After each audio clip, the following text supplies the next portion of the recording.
Fala pessoal, tudo bom? Aqui é o Felipe, estamos mais um diário de obra e estamos dentro da nossa futura piscina. Na verdade aqui dentro do Fire Pit, né, que é o local que a gente vai ficar aqui sofazinho, sentado, sem água, né, a área seca. Onde a Fernanda tá é a prainha e aqui a nossa piscina. A gente começou a fazer a nossa piscina, a gente decidiu mudar algumas coisas do projeto. Então a piscina seria 100% alvenaria, a gente mudou para bloco estrutural.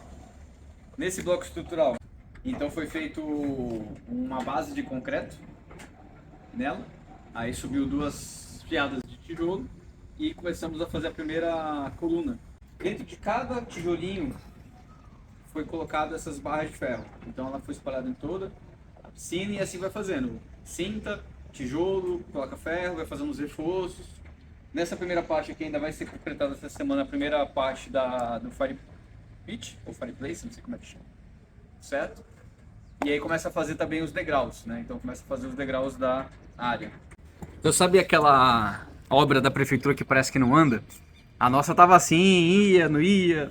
Agora tá parecendo uma obra particular, porque agora tá indo. Tem um monte de gente fazendo um monte de coisa. Então essa semana a gente tem um monte de vídeo.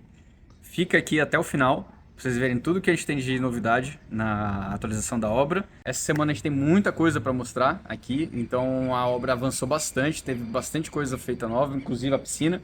Nas últimas 2 semanas, o último vídeo há 2 semanas atrás, não tinha nada e hoje a gente já está aí com a piscina aí 50% feita a parte estrutural dela. Então, não esquece de curtir o canal, não esquece de comentar, de compartilhar com os amigos e seguir a gente aí em todas as redes sociais. Vamos continuar no vídeo? Então, a nossa piscina, ela tem um total de 7 metros, 7 por 7, ela é quase um quadrado, né? É, Então, só que ela é dividida em etapas. Piscina mesmo, 7 por 3. Então, esse pedaço aqui vai ter 1,5 m de profundidade.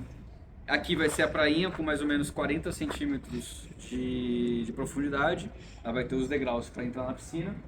E essa parte aqui vai ser o nosso fireplace, né? Ele tem 3, alguma coisa por 3, alguma coisa, né? Aumentou um acho pouco que é o tamanho. 3,70 por 3,30. Ele pegou e dividiu em dois. Uma parte ficou o fireplace, outra parte ficou a prainha para a gente poder acessar a piscina. Então, uma parte que a gente estava extremamente ansioso e não via a hora de começar e deu um monte de dor de cabeça no caminho é a escada. Então, a escada a gente começou a fazer fazem 3 dias. 3 dias. 3 Começou. dias e, assim, por incrível que pareça, eu não imaginei que ia ser tão rápido, a estrutura já está bem avançada, né? A gente está aqui a uns 4 degraus do fim dela. Isso a gente está falando de parte de estrutura. Eu vou recapitular para vocês toda a nossa história com escada. A gente ia fazer esse tipo de escada mesmo, desde o começo. Fomos na Feicom, chegamos lá, a gente descobriu que existia a escada de GPS. A gente ficou encantado, queria fazer. Fechamos a escada de GPS, falamos várias vezes aqui que a gente ia fazer uma escada de GPS. No final das contas, a escada de GPS não era o que a gente queria, porque ela não era exatamente igual à escada plissada. Ela era uma escada que ia ficar um pouco mais grossa, o desenho ia ficar diferente. Não é o que a gente tinha planejado, pensado, imaginado e desistimos da ideia. Voltamos de novo para a escada. Então começamos a procurar alguém especializado em fazer esse tipo de escada. Contratamos essa pessoa e aí esse pessoal está fazendo. E realmente você vê como que a pessoa sabe o que está fazendo porque é muito rápido, apesar de ter bastante gente, né, fazendo ao mesmo tempo aqui junto com eles. Mas você vê que o cara está acostumado a fazer isso mesmo, né? Então ele pediu pra gente fazer a compra dessas madeiras plastificadas, Madeiretes. que é o madeirite, né? Normal, só que ele vem com essa proteção. Então ele vem com essa camada plástica preta dos dois lados, e aí ele vai desenformar quando tiver o concreto de um jeito mais uniforme. Então o concreto vai ficar melhor distribuído, vai ficar lisinho, porque a nossa escada ela vai ser revestida em cima, dos lados, mas embaixo ela não tem revestimento. Então precisa ter uma boa qualidade para na hora do desenforme ficar boa. O que a gente... Eu sei que vocês vão perguntar pra gente quanto custou, então já vou falar quanto custou nesse vídeo. O que a gente gastou agora de material? A gente gastou de material praticamente madeira. Então foi... Quanto de madeira? Acho que foi 2,380. Então eu vou colocar aí 2.400 de madeirite para poder A fazer... gente comprou uns sarrafos também de 10 que eles pediram. Esse aqui já tinha? E isso foi. Não, isso já tinha. Ah, esse aqui já tinha, então a gente não precisou Escora comprar, a gente porque as usou, escoras as já estavam escoras aí. já tinham. compramos sarrafo, que é essas madeiras de baixo, né? É. Todas essas madeiras que fazem o apoio do madeirite.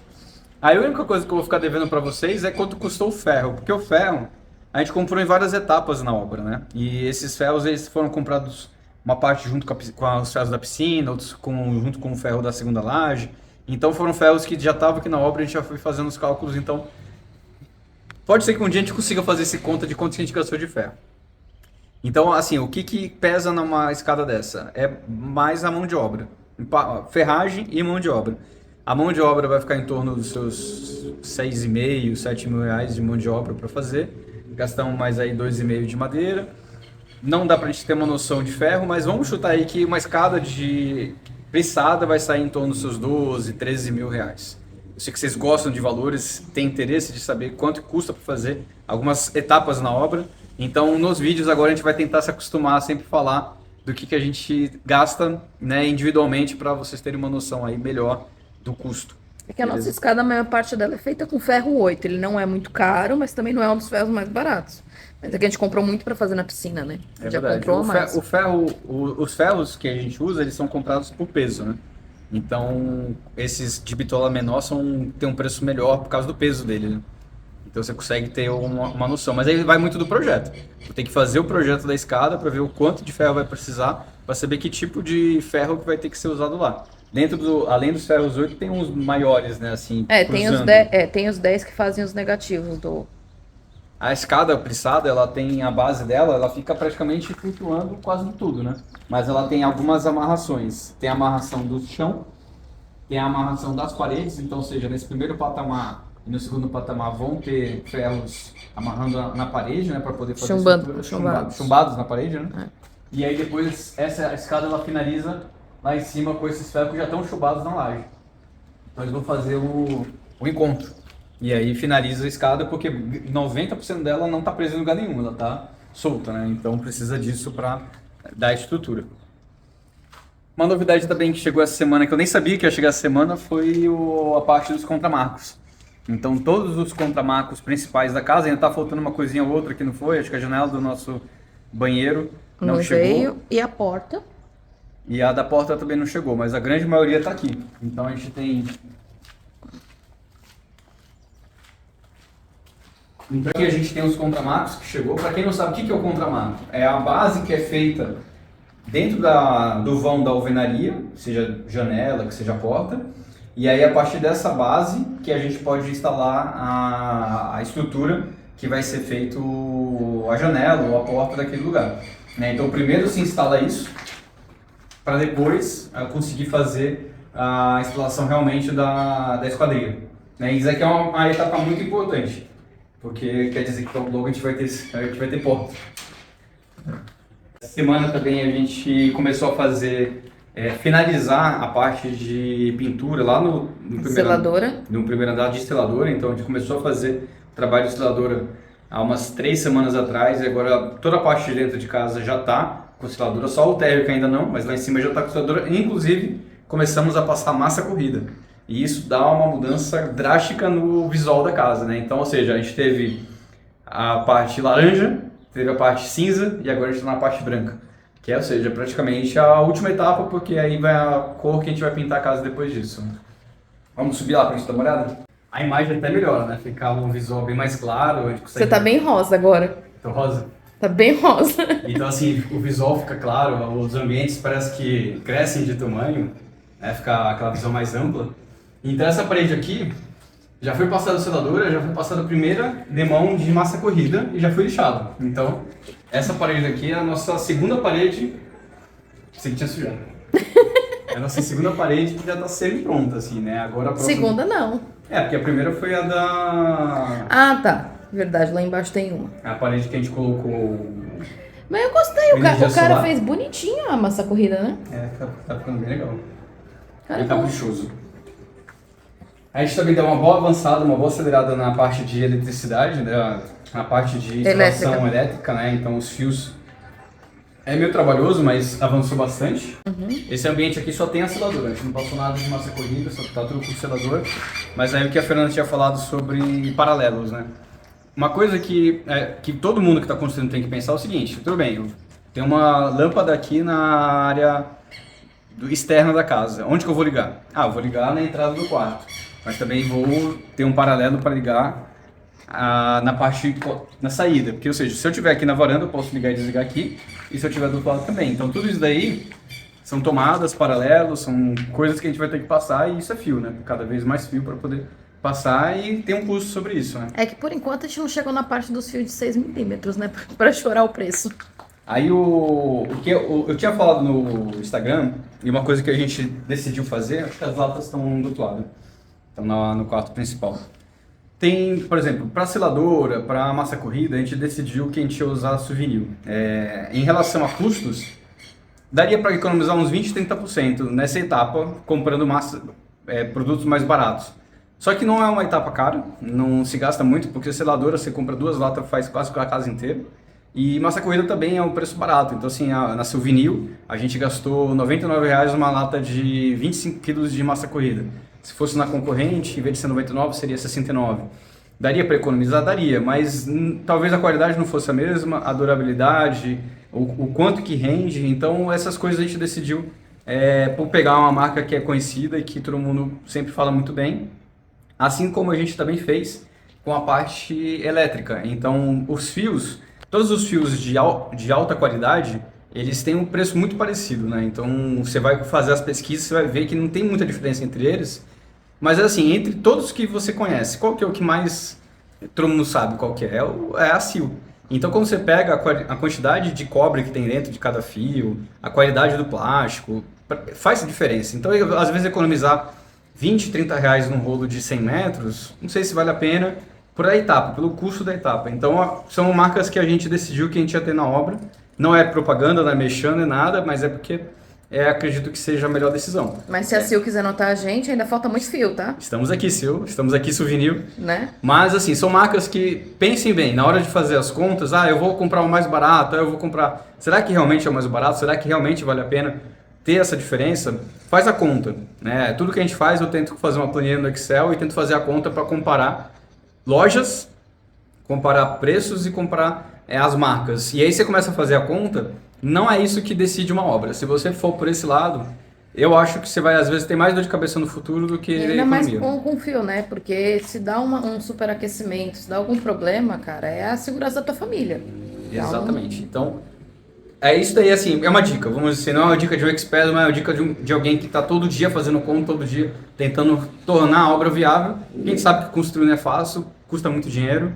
E você tem que fazer contas, você tem que tomar decisões. E algumas decisões, eu acredito que tenham sido as melhores, pelo menos hoje, né? Pode ser que depois eu pense diferente, mas hoje eu penso que não vale a pena a economia, eu prefiro gastar um pouquinho mais e ter coisas de qualidade. Desse lado aqui, voltando para nosso tour, será que vai dar para ver? Acho que sim, né? Sim. Desse lado aqui, acho que é legal a gente ver a escada, como é que ela está sendo feita, porque a gente filmou lá de baixo, não dá para ter essa noção maior, né? Então aqui é o patamar, é o arranque. E esse arranque, ele é o que vai segurar toda a estrutura da escada nesse primeiro balanço que ela tem, né? E aí daqui ela já fixa lá naquela outra parede. Então são as duas partes de fixação da escada, são essa daqui que a gente tá e a parede lá do outro lado. Depois ela desce, tem mais uma base de fixação, aí depois ela já vai desce para a escada embaixo. Parece difícil, é complexo. Se você for começar a procurar pessoas que sabem fazer isso, dependendo da região, tem uma dificuldade maior de achar, mas é uma escada muito legal. Ela dá um visual muito diferente, muito bonito aí no visual da casa. Tem um lance que é a compatibilidade de projetos e da gente verificar cada etapa, né? Aqui na escada, assim, acho que tem vários detalhes, erros pequenos. Aqui a gente tem que ter um espaço entre a janela e a escada suficiente para passar uma cortina. Só que em nenhum momento a gente chegou à conclusão que precisava fazer isso. Nos projetos não tinham, então seguiu o espaçamento do projeto, nem a gente atentou ali. A Fernanda chegou a alertar algumas vezes, mas a gente não chegou a definir, falou assim, precisa ter esse espaçamento. Então existe um pequeno detalhezinho que a gente vai ter que dar uma solução depois de pronto. O cortineiro ele tem 20 centímetros ali de largura, né? Então aqui no final da casa, a gente colocaria o cortineiro com 20 centímetros, e aí ele precisaria descer com a escada tendo esse recuo também. Então, ou seja, a cortina ela vai descer e ela vai bater na escada, sendo que ela poderia passar direto, né, e fazer aquele visual mais livre.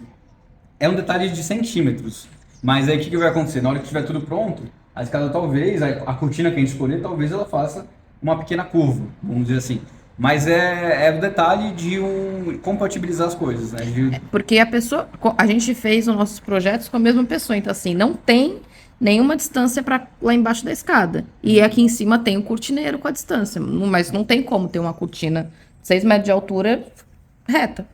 Ela, assim, vai dar certo, no final das contas vai dar para colocar, mas ela não vai ficar exatamente reta, ela vai fazer uma pequenininha curva ali na hora do visual, mas de repente a janela fechada. A gente nem coloca cortineiro, vê alguma outra coisa para colocar, um outro tipo de cortina que dê para colocar. Opções. Se alguém tiver alguma ideia. Mas é isso, assim, são detalhes, né? Porque às vezes a gente fica filmando, parece que tudo é perfeito, parece que tá tudo maravilhoso, mas são várias coisas que vão acontecendo durante a obra, que se você não contratou alguém para fazer a gestão, e mesmo que contrate, se você não tiver de olho sempre no que está acontecendo na obra, no dia a dia, pode acontecer essas coisas e é natural que aconteça. Tem vários detalhes na casa. Talvez um dia a gente pegue um vídeo só para falar desses detalhes que foram... Dos erros. Foram erros. A gente tem um aqui, ó. Nosso primeiro empreiteiro fez o pilar deslocado. Esse pilar não existe. No projeto ele teria que estar, né, reto aqui junto com a parede. E esse pilar está no lugar errado. Então, aí a gente vai ter esse dente aqui, não tem o que fazer. Não tem como esconder. Não dá para engrossar uma parede deste tamanho só. Provavelmente todas as pessoas que entrarem na casa nunca vão perceber isso. Mas a gente vê. Mas a gente sabe que não existia isso aqui no projeto. Então, mesmo depois de pronto, todo mundo que vem aqui, eu tenho certeza que isso aqui vai passar batido. Mas é um erro de execução. Não é erro de projeto, nesse caso é execução. Aí na frente também é a mesma coisa, tem um outro colume. Vamos ver a piscina lá de cima. Não, aqui não. Aqui também. Não, isso daqui não. Isso daqui foi porque a gente aumentou o quarto. E esse pilar não podia mudar de posição. É verdade. Aí a gente... foi a nossa decisão. A gente quis aumentar o quarto para ganhar espaço e diminuir varanda. Então aqui tem... O quarto ele vinha nessa direção. A gente pegou e mudou. Mas por causa do pilar deslocado daqui, essa porta ficou recuada mais para lá. Enfim. Tudo por causa de um pilar que estava fora do lugar. 20 centímetros fora. Bom, aqui a gente está vendo da parte de cima da piscina, que eu acho que dá para ter uma visão um pouco melhor, né? Que é você ter o fireplace, ter a prainha, as escadas e a área da piscina. Então esse pedaço aqui que está feito, né? Ele representa aí no terreno 7x7 mais aproximadamente.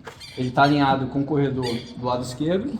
E desse lado aqui a gente vai fazer o nosso deck e vai ter a casa de máquinas. Então a gente jogou toda a parte de manutenção para o lado direito da casa, que é o lado que vai ser menos usado. No projeto original, a casa de máquina ficava do lado esquerdo, perto do chuveiro, né? É. Então aqui vai ter um chuveirão, ela ficava bem aqui e a gente pediu para jogar tudo para lá.